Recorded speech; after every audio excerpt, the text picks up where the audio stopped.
Tout le monde, aujourd'hui je vais vous montrer comment remplacer le liquide de direction d'une Renault Clio 2.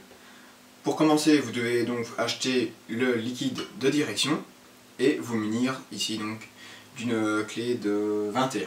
Et donc je vais vous montrer tout de suite comment ça se passe. Alors donc pour commencer, il va falloir repérer ici avec cette durite qui apparaît. Donc il y a un petit capteur, donc ça passe à côté de la boîte, à côté de l'alternateur.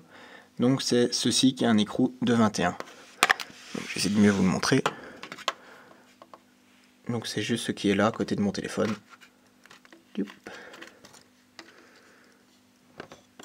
Voilà, là on voit vraiment bien. On voit plus. Donc ceci, ici il y a un écrou, un grand écrou.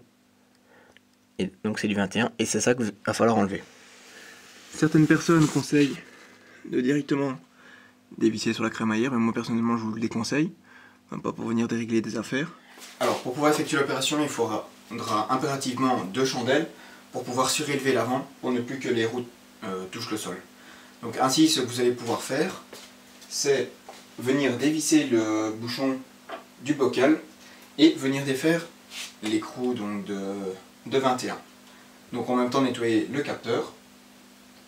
Ce que je vous conseille de faire, c'est de prévoir un petit bocal pour récolter l'huile usagée et pour faciliter donc le passage de l'huile, donc laissez-le ouvert, ainsi l'air peut passer.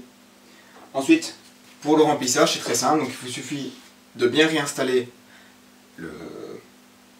l'écrou où il y a de 21, donc où il y a le capteur, vous le réinstallez correctement.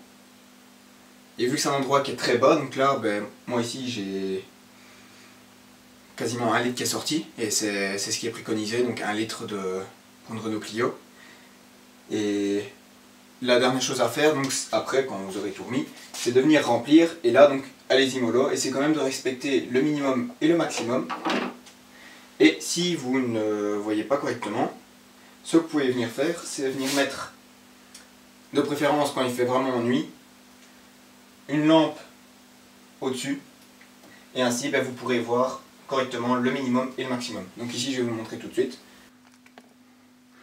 Voilà, donc en fait comme je vous l'ai dit, on voit quasiment rien, tandis qu'en mettant une lampe dans le bocal, enfin vous ne voyez pas grand chose, mais du coup à ce moment là on voit vraiment bien le niveau dans le bocal, et celui-ci se trouve bien près du maxi.